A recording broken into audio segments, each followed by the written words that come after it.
Hola oyentes y lectores, esto es Medianoche en Main capítulo 52, el podcast dedicado a Stephen King que hacemos en Martes Ataca. Mi nombre es Lucía y estoy acá con Andrés. Hola Lu, hola a quienes estén del otro lado.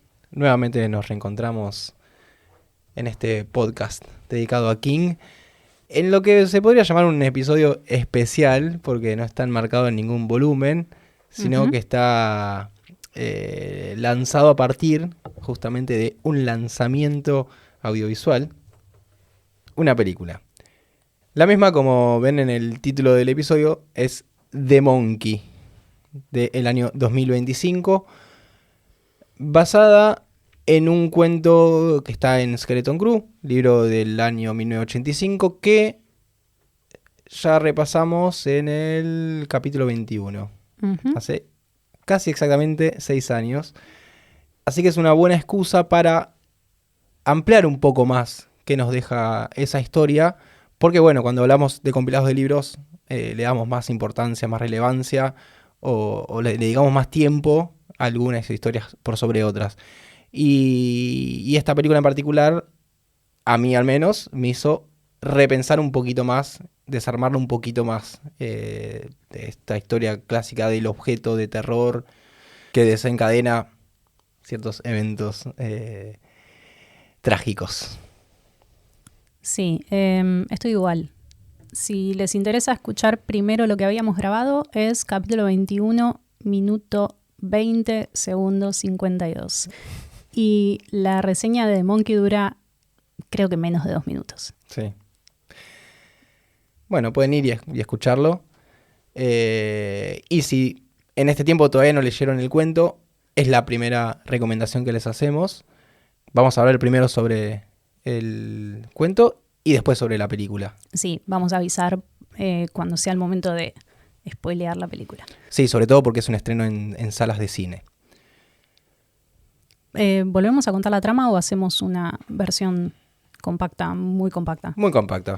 El protagonista es Hal Shelburne, que se reencuentra después de muchos años con un objeto endemoniado, que es un mono con platillos, y empiezan a brotar los recuerdos de qué es lo que provoca ese mono cuando se le da cuerda y toca su canción, que es una serie de muertes.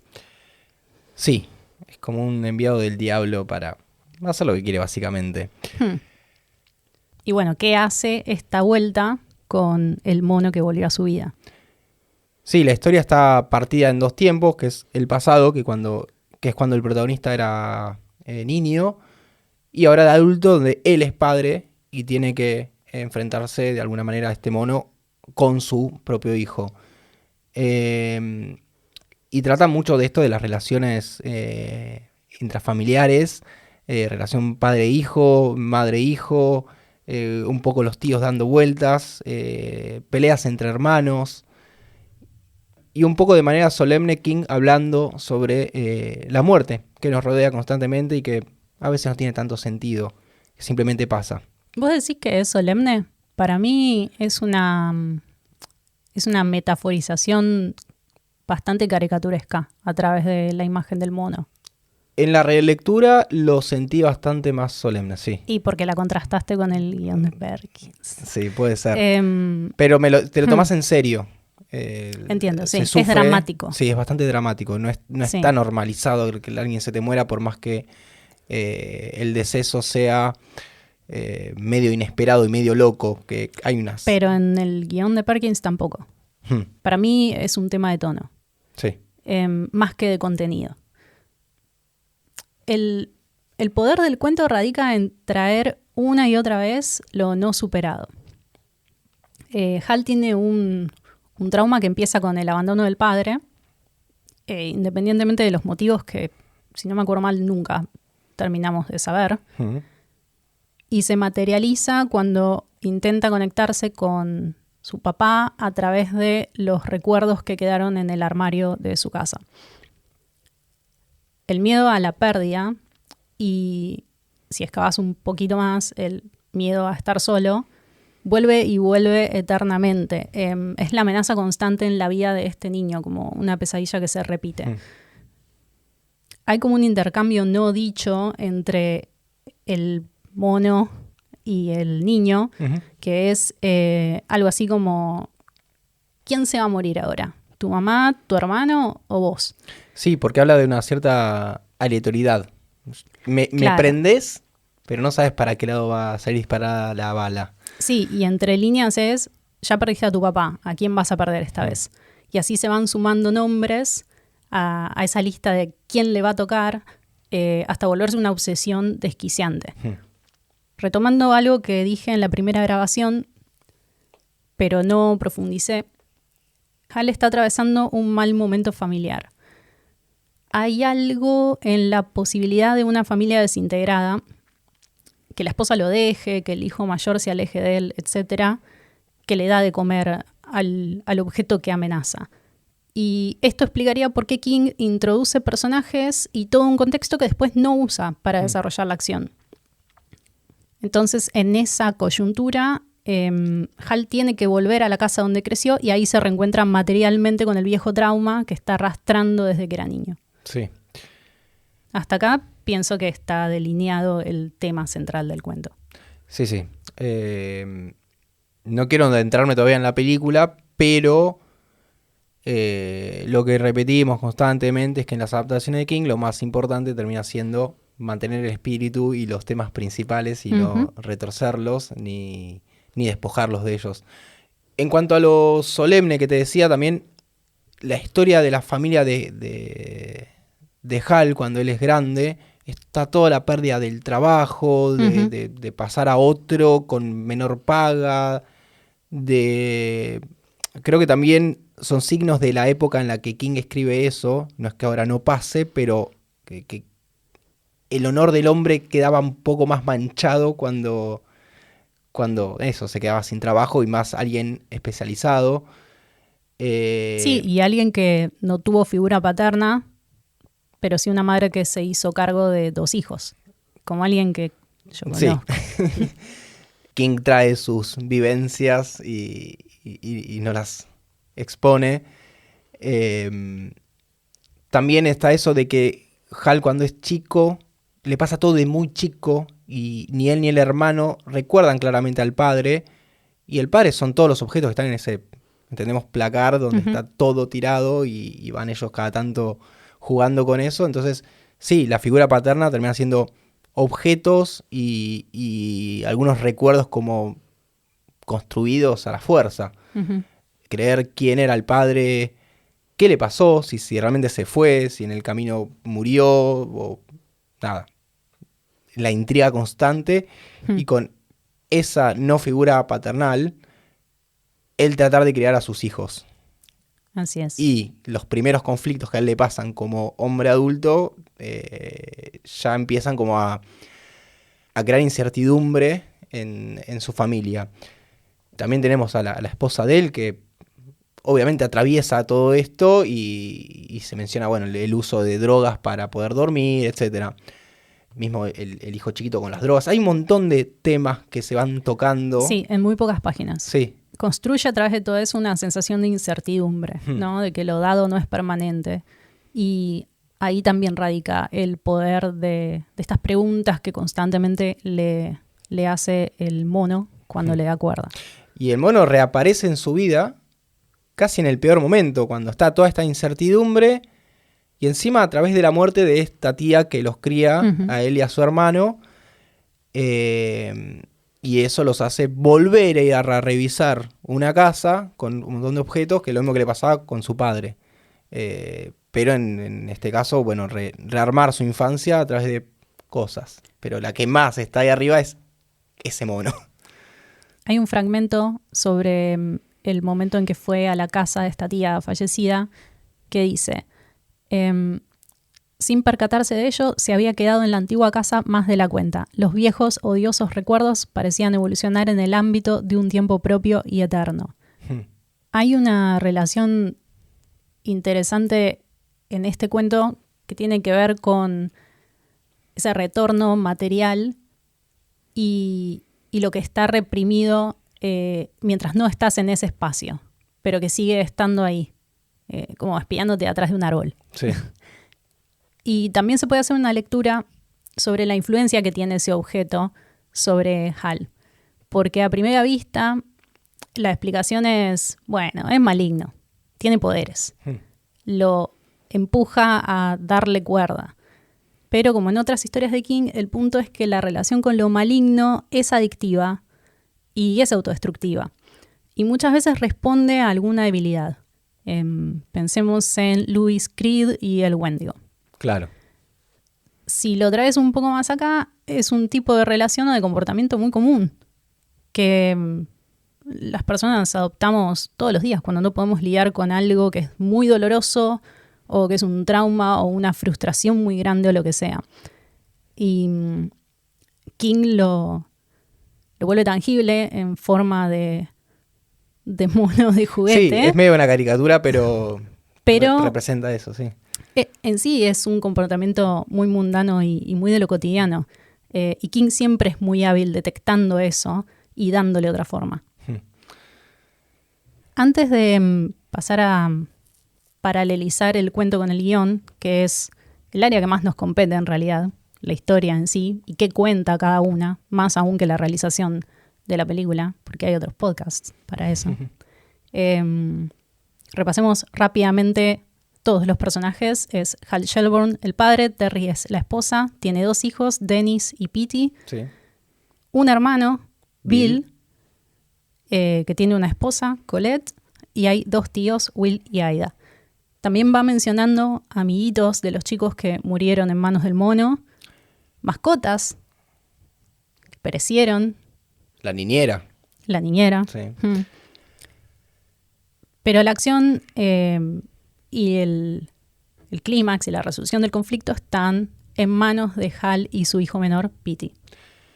Quería hablar un poquito del final también del cuento, que es bastante en tono de aventura, porque Hal decide junto a Petey, que es como el hijo más chico y el más cercano, seguramente con el que más se identifique porque él era el hermano menor, que deciden ir a destruir o super ocultar este mono porque se entiende que es indestructible.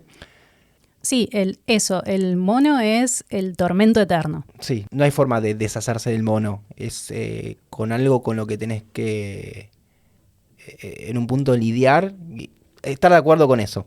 Ahí está. Tiene que estar ahí, sí, y nadie lo tiene que tocar. Sí. Ese es el punto de este cuento. Sí. No hay que tratar de entender qué es el mono, de dónde salió. Uh-huh. El mono siempre estuvo ahí a alguien. Y sí, siempre va a estar ahí. Sí. Y en esa aventura, bueno, está todo esto de tratar de ahogar al mono, que a la vez sigue matando mientras se está siendo enviado al fondo de un lago. Y ellos sabiendo que eso no termina ahí, pero que la vida sigue. Se van como sabiendo que en parte cumplieron su misión, pero que no. Y un poco se puede contrastar con el final de La Niebla, que está en el mismo libro, que siempre hablamos de que es medio soso, que es medio vacío esta idea de hay un apocalipsis y, bueno, esperanza, nos vamos y algo. Y acá es al contrario, es como, no, hay que seguir viviendo y la muerte va a seguir estando ahí esperando a que alguien la active, y a la vez que la muerte va a ser aleatoria. A veces no hay razones. Prácticamente nunca hay razones. Sí, al menos no razones racionales que podamos entender o... a mí me pasa, bueno, seguramente hablemos más de esto en un ratito, pero me pasa que la muerte es un tema que en la ficción y sobre todo en el cine está dramatizado de una manera que le da demasiada estructura. Como si la narrativa de la muerte pudiera de alguna manera ordenarse y tener algún sentido. Y no tiene. Pero pongo una chincha ahí para que lo hablemos después. Bueno, y pasamos a la segunda alerta Ahora spoiler sí. De vean la película. Vean la película, subrayado 3 veces. Y acá, corten momento acá, de silencio. Se van, quieren esperar a que aparezca en internet, esperen, pero recomiendo 100% verla. Te vas de mi casa. Porque queremos hablar sobre la película, no vamos a Sí. a tratarlos entre algodones. Es que vale la pena hablar sobre esta película y sobre todo explorarla a través del cuento. Me parece que hay un trabajo para hacer ahí que se parece bastante al que hicimos con The Boogeyman. Sí, sí. Porque lo que tiene esta adaptación es que uno no pone tanto el ojo en los cambios que hay respecto a la historia original, sino en cómo el director, que es Osgood Perkins, del quien ya vamos a hablar, cómo desarma la historia y él la vuelve a armar, pero ubicando las piezas de una manera que en parte a él le quedan más cómodas, pero no dejando de lado el espíritu y los temas principales de la historia. Es una gran adaptación, porque usa la historia personal de King, no me refiero al cuento, sino la historia de King, de quién es King, del humor de King, de sus traumas familiares, y también los suyos, los de Perkins. Hay mucho de autor en esta adaptación. Muchísimo. Y también le pone su tono, que es un poco el tono de King. Es uno de los tonos de King, Es uno de que los tonos de nunca se explota. que no lo aplica King al cuento, pero sí lo aplica en otras historias. Y Perkins se ve que su humor se parece mucho al humor de King, de dad jokes y las cosas medio hilarantes. Mismo pensar que King, la única película que dirigió es en tono humorístico, amén de el momento que él estaba pasando. Yo no sé si deberíamos comparar banana con manzana acá. Pero bueno, también cuando tuvo libertades como en Creepshow, también sí, mucho humor. Jordi Verrill, Sí. en particular. Y tengo una frase de Perkins que da en una entrevista que dice: sé que he hecho una comedia. No considero a The Monkey una película de terror en absoluto. De la misma manera que no considero a Gremlins una película de terror. Entonces, ya que el director te diga es un cuento de terror, no es una película de terror, nos predispone. Por eso, espero que no hayan escuchado toda esta parte, porque creo que es el spoiler más grande, entender que esta película es una comedia. No sé, figura mucho en reseñas porque me parece que es algo sumamente particular. Es una decisión muy personal de este director y yo no recuerdo la última vez que vi una película así. A partir de acá, más spoilers. Sí. Spoilers de verdad, que te arruinan la película. Así que... hay algo del cuento que Perkins toma y amplifica en su guión, que es la muerte entendida como la cosa malvada, la cosa hacedora de mal, es absurda. A veces es sumamente cruel, a veces es pacífica, nos va a tocar a todos en cualquier orden aleatorio y no hay nada que hacerle. Y en vez de dramatizar y solemnizar la muerte, elige este tono de comedia con un sentido del humor muy oscuro y morbosito. Perkins sabe desde el principio que el objeto, el mono como objeto, es ridículo. Y por eso las muertes son, en consecuencia, sangrientas y estrambóticas. Es la mejor decisión posible en términos de tono. Si la película fuera todo risas, sin momentos de reflexión o de humanidad, ahí sería una decisión gratuita. Pero los personajes de la película tienen vínculos significativos, sienten miedo, tienen culpas y arrastran traumas. Sí, sufren las pérdidas. En ese sentido, es una adaptación muy kingesca porque nos divertimos en torno al oscuro, si total va a seguir estando ahí. Sí. Hay una secuencia particular que es la que cuando arranca la película vas tratando de entender cuándo humor es o no, porque es muy común el humor dentro de las películas de terror. No sé si de esta manera. Para mí es común como válvula de escape para aliviar la tensión. No tanto como una decisión formal que sostiene de principio a fin y que es eso, es una decisión que da forma a la historia. A mí me hizo recordar mucho las películas post-2000, tipo El Diablo metió la mano. Las primeras referencias que enumeramos cuando salimos del cine fueron Destino Final, esa que dijiste vos, Mil Maneras de Morir, sí. 6 Feet Under, Sí. Y no sé si mencionamos alguna más. Después vimos entrevistas en que Perkins mencionaba la muerte de Sienta Bien. Sí, sí. Y Gremlins es fundacional para mí. Y hay algo que sentí viendo esta película que me retrotrajo a esas otras. Aclaramos que The Six Feet Under es los cold openings de muertes. Sí, no es todo Six Feet para Under. los que la vieron porque no se parecen nada. No, y todos terminamos llorando, así que cuidado ahí. Quiero leer una cosita que es una reflexión del protagonista sobre el mono. Esto está en el cuento. Y dice, pero en un momento o en un lugar determinado, quizás en el trastero de la casa de Connecticut, la casa donde él y su hermano Bill habían vivido parte de su infancia, algo le había ocurrido al mono, algo malo. Quizá precisó en tanto trataba de conseguir que el gremlin del recepcionista superase los 60 por hora. Algunos seres malos, puede ser que la mayoría de ellos, no fuesen conscientes, no supieran de verdad el mal que contenían.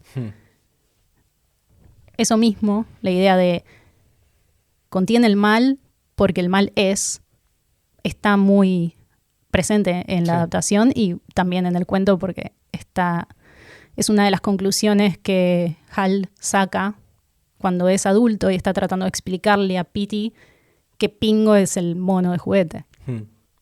Y siguiendo con esto de Perkins, adaptando a King, pero no solamente basándose en el cuento, sino en quién es Stephen King, hay al menos dos tropos que yo detecto que él los trae, que son por un lado el doppelganger.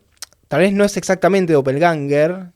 Sí, pero está en ese espíritu. No como en The Outsider o como en The Dark Half. Pero la dualidad. La carta del hombre lobo. Porque Hal y Bill son mellizos. Y uno es más grande que el otro por un par de minutos. Y uno es más malvado. El mayor es malvado. No sé si diría que es malvado. Creo es más que caprichoso los dos... y está muy por encima de su hermano menor. Para mí tienen diferentes personalidades y a lo largo del tiempo cada uno procesa la tragedia acorde con su personalidad, lo cual lleva a resultados muy diferentes, a estilos de vida muy diferentes y demás. Bill está planteado como un mal hermano, porque lo tortura al más chiquito y demás, pero por otro lado no son todos los hermanos un poco así. ¿Qué es lo peor que le hace? Le ofrece la mano y se la saca. Bueno, también lo bulea, ayuda a que en la escuela lo buleen y hay un montón de situaciones en las que ¿Puedes decir que ayudaba? Yo no sé si entendí eso. Sí, porque él contaba cosas privadas del hermano para que después lo mataten en la escuela. Ah, bueno, bien. Y no lo defendía también. Era un poquito no eran espalda con espalda ellos. No, eso sin duda. Y todo el tiempo le recalca que él es el mayor, él es el que va a heredar todo, cuando en realidad no es así, porque son los dos hermanos, no importa si uno es mayor o menor. Y esto es algo que aparece, esta relación entre hermanos conflictiva, aparece en el cuento, pero en los hijos de Hal, con Dennis y Petey. En el cuento, el hermano de Hal no corta ni pincha. Bill, el hermano, claro. Y eso es... Ahí me pongo en el lugar de Perkins leyendo el cuento para tener que adaptarlo, y ahí hay una oportunidad desperdiciada.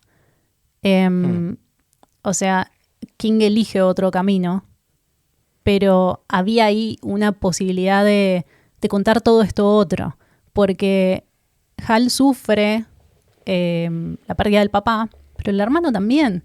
Y todas las muertes que va causando ese mono también le impactan a su hermano. Entonces está casi cantado que ese personaje es sumamente importante y que es la otra cara de la moneda.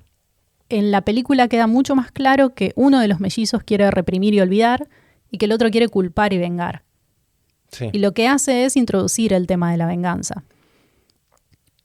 Ninguno de los hermanos está libre del mono porque no se hacen cargo del trauma que comparten. Y Perkins hace que Hal exprese la intención de matar a su hermano.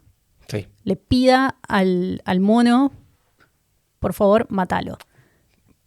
Es una decisión. Sí, no, por eso te decía, lo maltrataba lo suficiente como para que él desee eso. Pero a la vez no eran chascarrillos y no era pareja. Está bien, pero a la vez es un niño. Los niños no dimensionan la muerte. De niño nunca dijiste ojalá te mueras, Sí, y obvio. no dimensionaste lo que significa o lo que implica desear algo así, no solo para el otro, sino también para vos. Pero acá es un niño con una herramienta que causa la que provoca la muerte. Entonces, está un poquito más cerca de llevarse a cabo. Yo creo que es un error infantil, consecuencia de un dolor muy grande, que es el que está atravesando Hal porque sufre este bullying en la escuela que cada día es peor y llega todos los días a su casa odiando su vida. Sí. No sé hasta qué punto se puede culpar a un niño en ese estado de expresar un deseo desproporcionado como ojalá se muera el pelotudo de mi hermano. Sí, y es la presa fácil, la presa que necesita el mono para También. ser activado. Ujú. Y en esta línea, el otro tropo que yo detecto es el del vasallo, el ser humano que necesita la entidad diabólica para llevar a cabo sus maldades. El que más se destaca en la bibliografía es Henry Bowers en It. Siempre hay un Renfield. Sí. Si hay una entidad, hay un Renfield. Y acá se usa nuevamente a Bill, que es claramente la figura que Perkins quiso darle muchísimo mayor protagonismo comparando con el cuento, que se lo menciona 2 o 3 veces, aparece ahí, su vida es normal, no pasa nada. Y acá se convierte en esta persona que quiere, que sabe el poder que tiene el mono, y él quiere lograr decirle matá a tal persona y nunca lo logra, pero insiste, y es lo que necesita el mono, alguien que lo active. Alguien que le dé cuerda. Alguien que le dé cuerda. Hay algo también en la adaptación de Perkins al tomar esta decisión de poner a Hal deseando que se muera su hermano y pidiéndolo a un objeto que está claramente maldito, que es de nuevo, por enésima vez, la pata de mono de W.W. Jacobs. En este caso, las patas del mono que tienen los platillos. En la película es un tambor, porque Disney tiene los derechos del juguete original que sostiene los platillos en Toy Story, así que Perkins tuvo que darle una vueltita. Sí, pero mismo Perkins, él dice que él no, que podés llorar por este tipo de limitaciones que pasan en el cine cuando hay cuestiones legales en el medio, o puedes hacer que las limitaciones hagan que la idea sea mejor, porque el sonido del tambor termina siendo más terrorífico que los platillos, porque es una anuncia el tempo, que de algo hecho, viene. el mono girando el palito en el aire, como Sí, ahora arranco. preparándose. Y el tambor, y bueno, y la secuencia final donde toca un montón el tambor y hay un apocalipsis casi. Y esa tribalidad del sonido también, de lo antiguo y de lo que no tiene origen y también que responde a poderes que no entendemos. Hay algo ritualístico en el tambor que funciona muy bien. ¿Estás hablando de Jumanji? También, total. También mencionada por enésima vez. ¿Querés hablar un poco sobre el mono como objeto en la película? Porque cuando la vimos me llamó la atención lo bien diseñado que está el mono en términos de textura. Y cuando volví a leer el cuento, hay una descripción del mono que se traslada casi literalmente a la pantalla. La cantidad de dientes, cómo se mueven los labios y cómo sobresalen esos dientes que son como de un vampiro, los ojos que se quedan viendo y que son a la vez inmóviles, y esa expresión de júbilo que King describe como júbilo estúpido que tiene el mono. Y una cosa más, que es un mono común, un juguete común hecho en Hong Kong como cualquier otro juguete. Y ahí vuelve esto de, ese juguete no tiene nada de particular, no tiene nada especial, es uno más del montón. Es lo banal y lo normal de la muerte. Sí, hay una muy buena decisión en la película, que es que el mono no tenga ningún otro movimiento más que espectacular. El movimiento dado, el movimiento mecánico. Ni siquiera en un momento... No te gira la cabeza, no abre y cierra los ojos, no mueve la boca. Es estático, solamente toca el tambor. no lo usa ni siquiera con fines de jumpscare, ni en un momento de desesperación de que ya viste al mono tocar el tambor 8000 veces. No recurre a eso, nunca cae en esa. Y eso le da un carácter que me parece entiende muy bien el cuento. Sí, el movimiento terrorífico termina siendo la aparición repentina en algunos lugares, que no se lo pueden sacar de encima y vuelve a aparecer en una estantería, vuelve a aparecer a través de la ventana. ¿No te preguntaste cómo llegaba a esos lugares? ¿No te lo imaginabas arrastrándose tipo? No, él aparece. ¿Pero qué hace? ¿Desaparece y aparece? Sí. Para mí sí.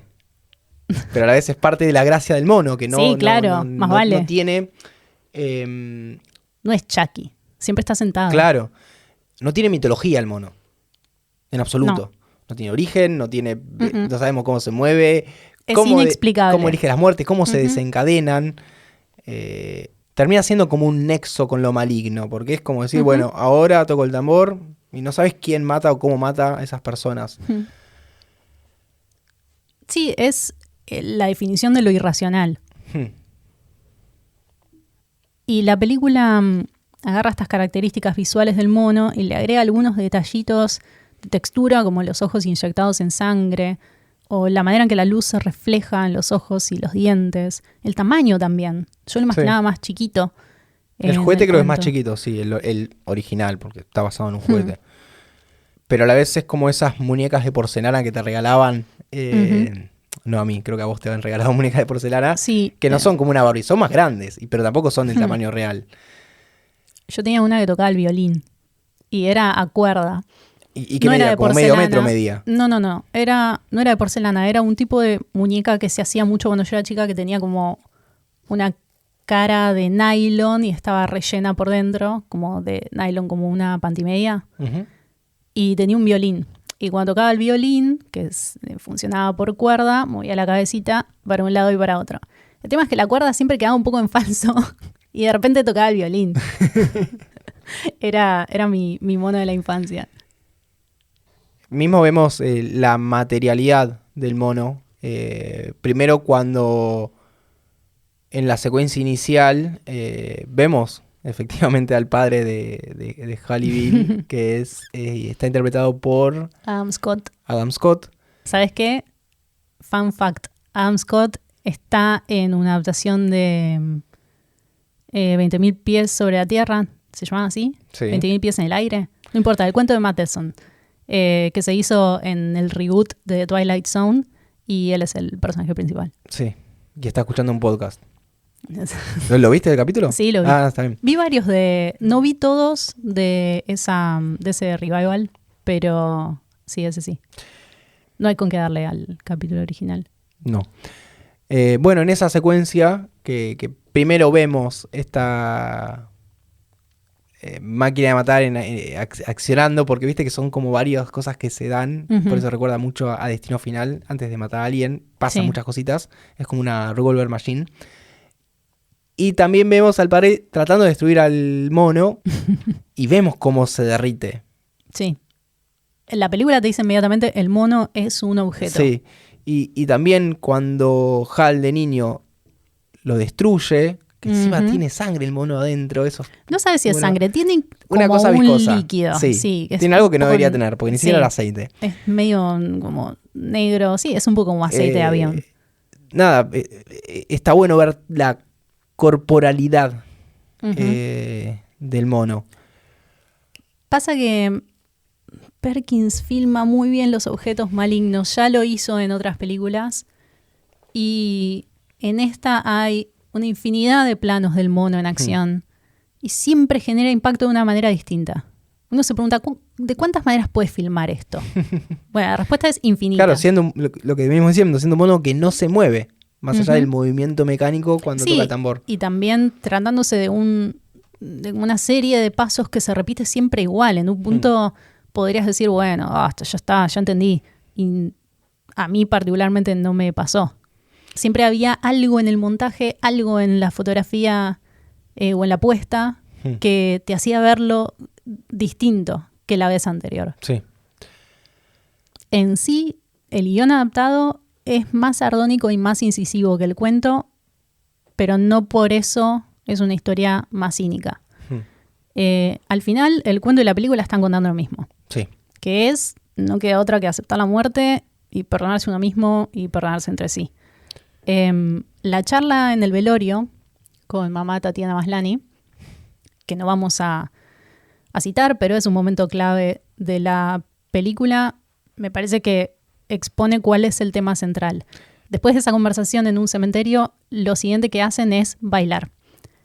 Y hay algo muy kingesco ahí, porque como dice y como concluye en 22-11-63, hogar es donde bailas con otros y el baile es vida. Sí. Ese tipo de decisiones demuestra que Perkins entiende muy bien el material de referencia, pero también me parece que se dio la buena fortuna de que tenga una visión del mundo muy similar a la de Stephen King. Sí. Y hablando un poco del final, también llegan como a la misma conclusión, pero de una manera distinta, porque la idea todo el tiempo es esa de que vivimos rodeados de muerte, que también está la vida, pero la muerte es algo con lo que sí o sí tenemos que lidiar. Una persona con una persona viva, tal vez, si querés no lidias, con una persona muerta, en un punto lo tenés que hacer. Y ellos deciden hacerse cargo de eso, quedándose con el mono. Uh-huh. Siendo totalmente lo contrario a lo del cuento, pero a la vez hablando un poco de lo mismo.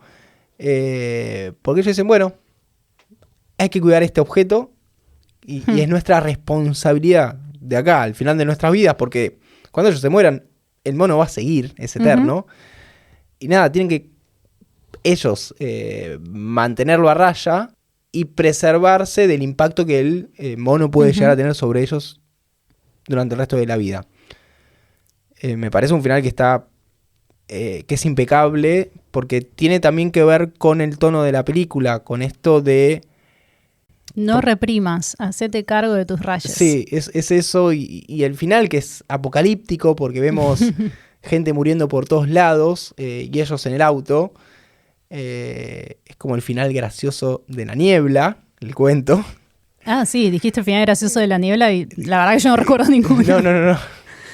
Pero es esa misma idea, los dos arriba del auto, siguiendo. Sin rumbo, pero hay que seguir. Sí. Y en vez de llevar consigo la esperanza, llevan el mono. Uh-huh.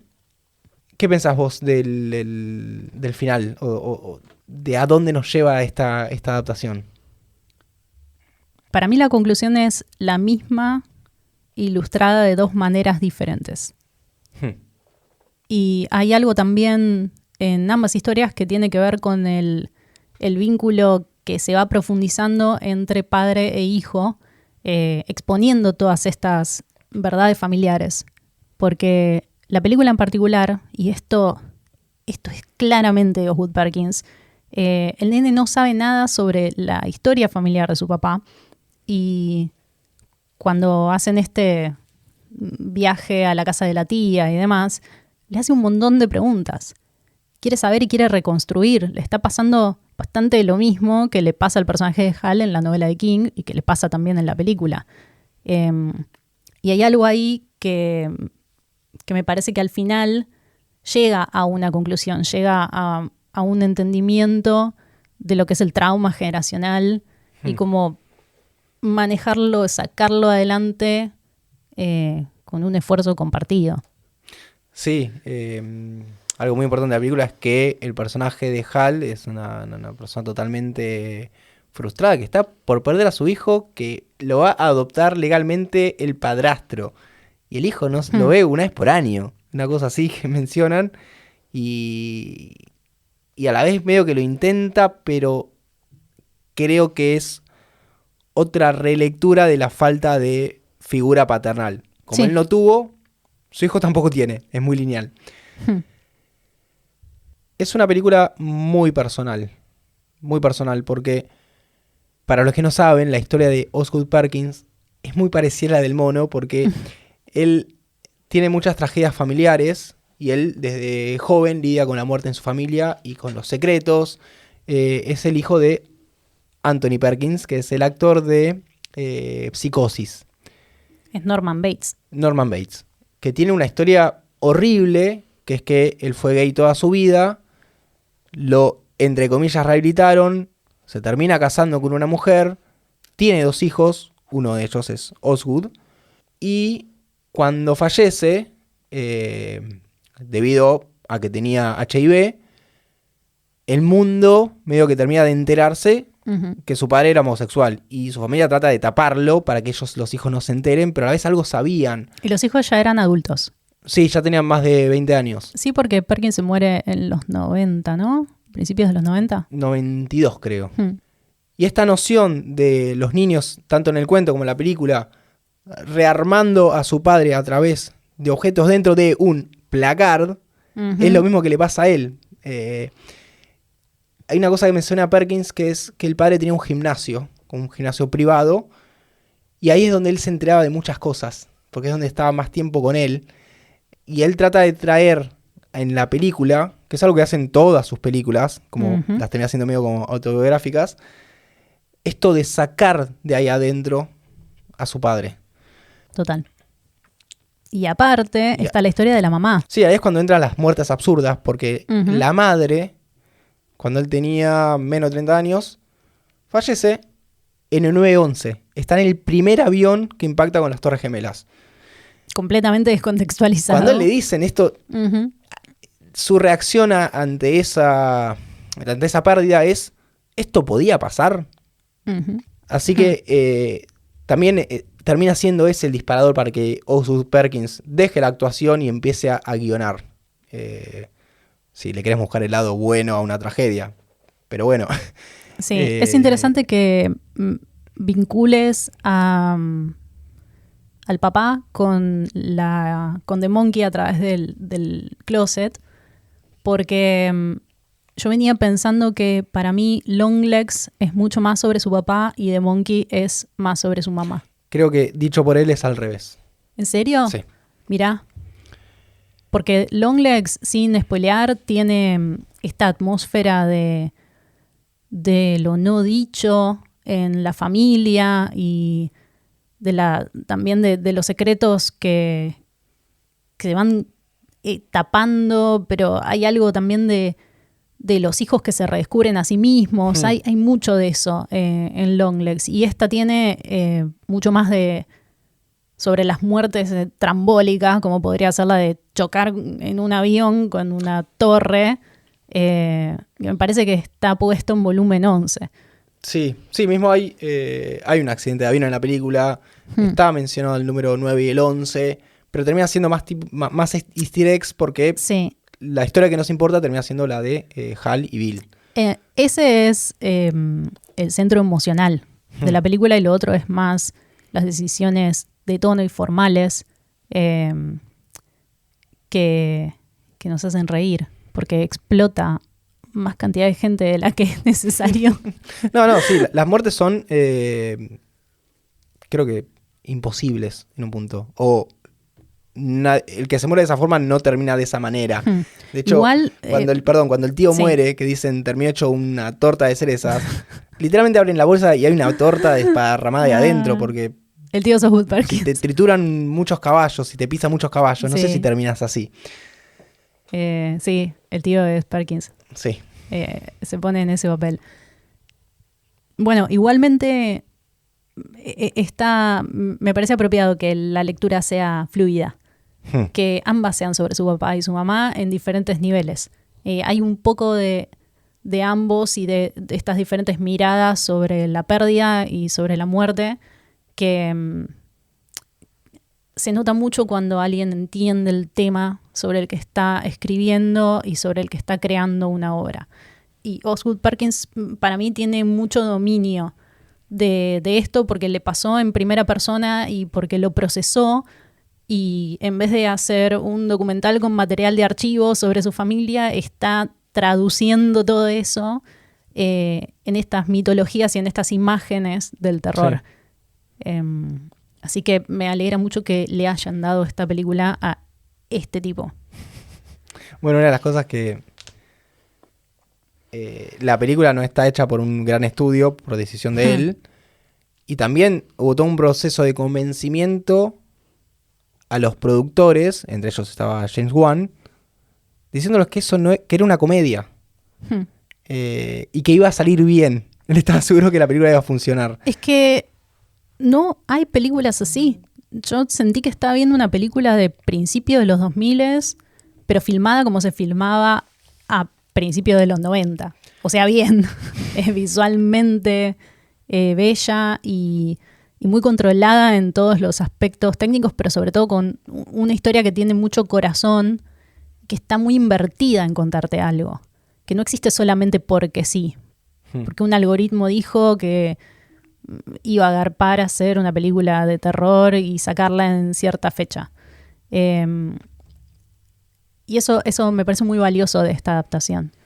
Sí. Hay otra referencia que vi, no sé si es intencional o es algo que es medio estadounidense, que me hizo pensar en una película con un tono muy parecido, pero mucho más cómica, que es Cocaine Bear. En la casa de la tía hay un oso con un sombrerito y el verdadero, o lo que se cree el verdadero Cocaine Bear, está en un museo con un sombrerito. Y yo pensé en eso. Y el humor es muy parecido. El humor, pero también el hecho. El hecho, la idea del oso que se comió una bolsa de merca y mató gente. Imagínate tener que explicarle a tus hijos cómo le explico a mis hijos, a tu papá se lo comió un oso pasado de merca. Claro. Hay algo ahí también. Y también en cuestión de tono, pero más en la parte de las relaciones entre las personas en la película, punto para vos, me hizo pensar mucho en The Umbrella Academy. Uh-huh. Ajá. Sentía que esos personajes podían convivir en ese universo. Costó, pero finalmente logré que Andrés entienda cuál es la sutileza del tono que maneja Gerard Way. Bien, el montaje es impecable, fantástico, espectacular. Sí. Amo el montaje de esta película. Lo hicieron los dos mismos editores que trabajaron en Longlegs. Se llaman Graham Fortin y Greg NG. ¿Qué será? ¿Ni? No sé cómo se dice. Bueno, y de una construcción siniestra y sumamente oscura como es Longlegs, es una película que te deja mal, pasaron a esta que tiene gags muy graciosos basados en el montaje, como es la muerte del tío. Y esto que vos decías también, de cómo de repente muestran... la muerte del tío tiene muchos gags de montaje. No los quiero contar, porque no tiene sentido. Pero hay un laburo ahí que funciona muy bien.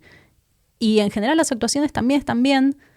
Yo no soy muy fan de ese tipo de varón que siempre castean para las películas de King, que es el mismo tipo repetido una y otra vez a lo largo de las décadas.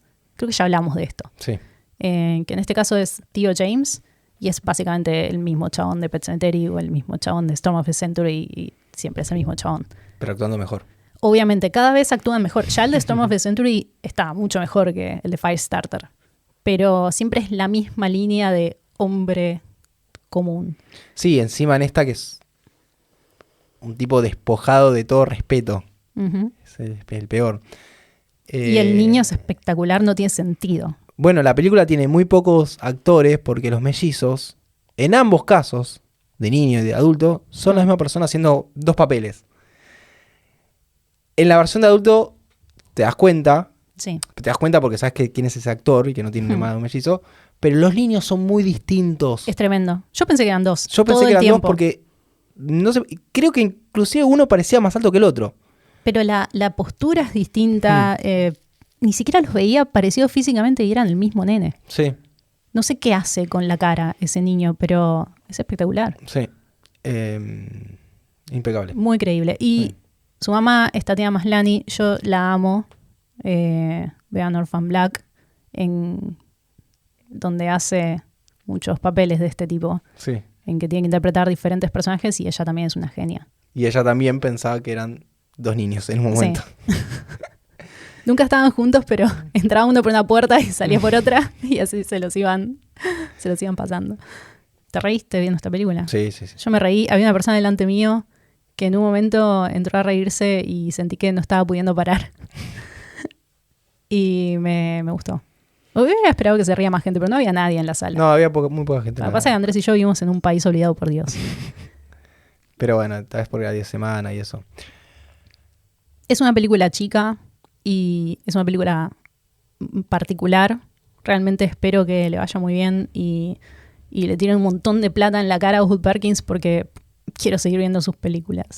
Sí, creo que igual le va a ir mucho, mucho mejor cuando esté en plataformas. Porque se va a correr la bola. Sí, veremos.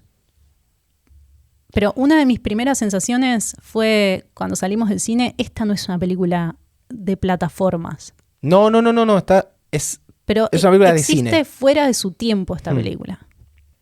Porque es una película de autor. Sí.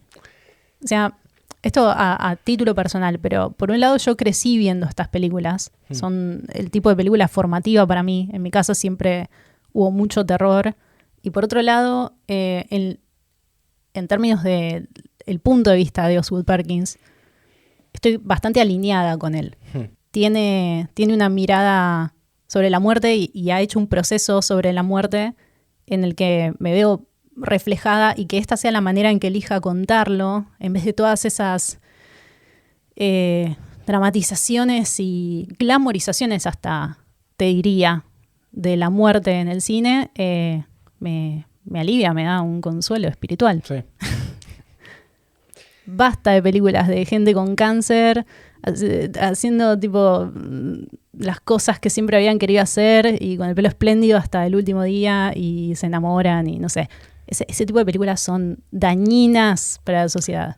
Es como cualquier película enfocada en la historia de un perro dentro de una familia. Sabes que el perro se va a morir porque sí, o las menos que las personas. O las románticas de adolescentes en las que siempre la que está enferma es la mujer y se da una historia de amor, pero se va a morir. Y se glamoriza todo eso de una forma que no beneficia a nadie. Queremos ver gente explotando. A ver. Creo que ya para cerrar, me quedé pensando en esto de las muertes. ¿Cómo se le puede decir? No es curiosas. Para mí es trambólica. Trambólica es la palabra, sí.